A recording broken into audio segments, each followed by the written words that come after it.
This is exit planning, how the cheater interprets no contact. So usually I take a passage from my book titled Toxic Encounters, Why You Should Go No Contact Post Rebounding, Part 3. And it's part 3 of a 3-part series, which will be available on Amazon Spring 2021. So I'm just going to read the passage and do a quick analysis. Getting a cheater to confront the problem is difficult because a cheater's aim is never to confront the problem.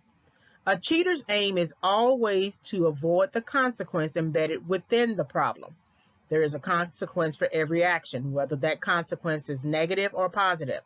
When you lay out a strategy in response to the cheating, the cheater rebuts that argument on its lack of merit. For example, if you say to the cheater, "You cheated on me," and you tell him that you want to break up, he will say in response, "You are wrong for breaking up with me. Yes, I cheated, but that's just wrong of you to break up with me. It's too much. Let's just work this out. I know we can be together." Somehow the response to the problem you offer reads more like punishment to the cheater than it does like a commonsensical solution.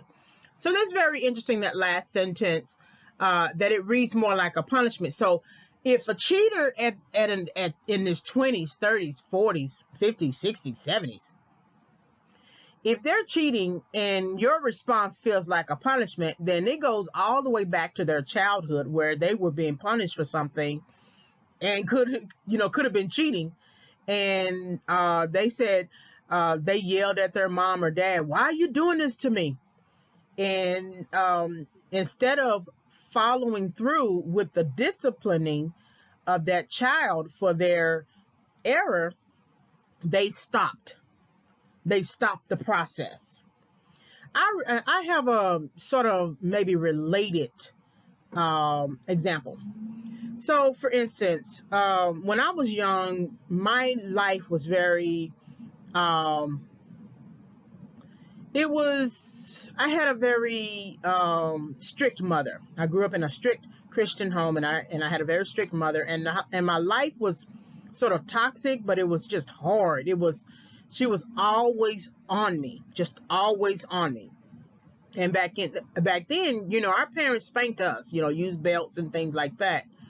And I'm the oldest, and I basically had to do everything because it was a single parent home.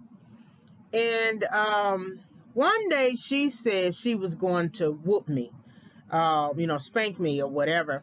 And I really didn't even know what the reasoning behind it was, but it was just her habit. And there were some things in my childhood that I definitely deserved to get a spanking for. And then there were some things that she was working out some kind of issues in her life or something like that as a single parent, as a woman, etc., that she sort of projected onto me because I was always the punching bag. I was always the target. She always framed me as a problem, even from a child. And one day she said it and I just couldn't take it and I ran away.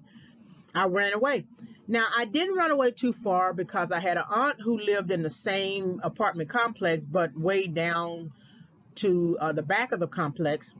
And so I ended up running away to where she lived, but I sat on the stairs for a good while before I knocked on her door. And I just couldn't take it. I guess I was just tired. And then I eventually knocked on the door, and then she took me home, and my mother was, visibly upset about it and everything. But she didn't spank me. Now, in that moment, sure, as a child, I was glad that she didn't spank me, and I saw her, and her eyes looked, very glassy and glossy, as if she had been crying or something like that. And I felt for her at that moment, and I think she felt for me at that moment. But when she didn't whoop me, I later realized through self-reflection and solitude that I was a runner. I had run from that discipline as a child. Now, she still continued to spank me and everything, and I didn't run or nothing like that. I grew up, But in that moment, though, that one moment, that when I returned and she didn't spank me, that basically told me that my running was okay. And then, of course, I graduated from high school, things like that. But she participated also in that kind of running, because when she wanted me to leave, she had my stepfather to come. So she had running in her as well. But I don't want to really focus on her. I want to focus on myself for a minute. And so then, as I grew up, and I got my own place and everything, I can think back on areas where I ran, and I think it had a lot to do with um, a disappointing look, something that a person would give me, a disappointing look, and then I will run emotionally, right? I'll, back out or something like that. And then I realized that I was running from finances. I was running from Dallas to San Diego. I was running from job to job. I just realized that, and it took me having to come back to Dallas and go through setback and correction um, for being disobedient in 2000, and I ran then too into that kind of situation. And then it wasn't until I had to go through correction for that, and then I had to experience a setback between 2006 and 2013 during the recession.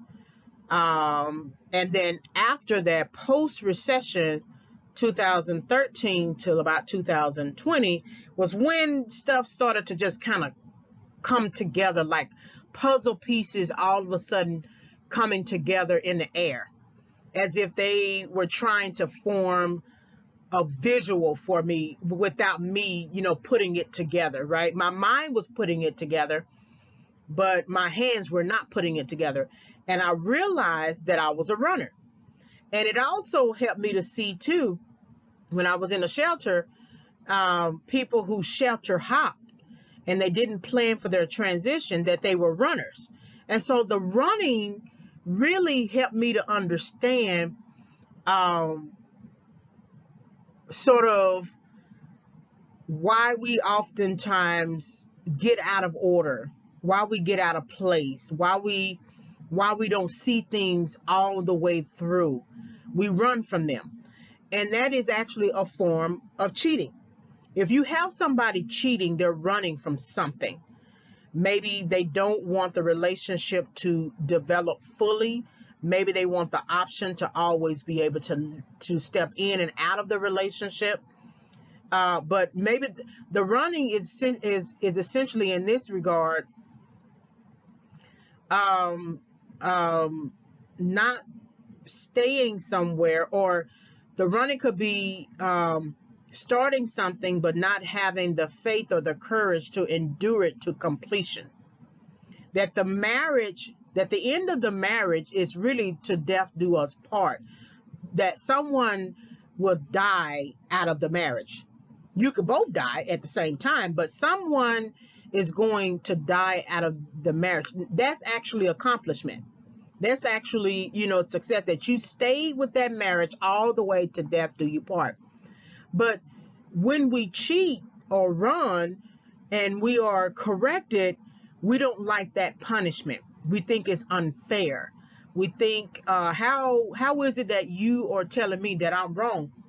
And we're looking at the person who is punishing us instead of the fact that we have a problem. Getting a cheater to confront the problem is difficult because a cheater's aim is never to confront the problem. That we have a problem with cheating, and we're looking at the consequence of that action when we still need to confront the problem. That's why you don't need to take somebody back if they're a cheater. Because as soon as you take them back, that becomes a solution to their problem. Then they know that they can always cheat on you. And so the punishment, I remember my ex, he was like, if I gave him just a little bit of punishment, like for him cheating, maybe withhold sex or something like that, haven't I suffered enough? But he's always asked that question, haven't I suffered enough? But that lets me know he hasn't suffered anything, because he asked that not too long after, the punishment, And so you get people like that who don't know how to receive correction. And so what's going to happen is their cheating, their running is just going to continue to advance, and then escalate. And the escalation part is their mistress or their ex showing up at your door and shooting you, or trying to fight you, or him putting you in danger and not protecting you. And for him, he would never address that problem. He doesn't think he has a problem. He avoids the consequence because he doesn't really think that he actually has a problem. So that's something that I want you to think about. There's a lot that we can say with this particular passage, but just look at it in terms of how you are approaching resolving the problem, trying to give him an understanding that you're cheating on me, and this is a consequence of you cheating on me, is not the same way that he's interpreting it. He doesn't interpret no contact as the right solution for his cheating. He interprets it as him being inconvenienced. And so then his goal is to solve the inconvenience problem, not the actual cheating problem, because he doesn't think cheating is the problem. Hopefully you were able to gain some insight from this quick video. Like the video, subscribe to the channel. You may visit my website for more content. Send me an email. I will reply. All references to books will be available on Amazon Spring 2021. Thank you for visiting the channel.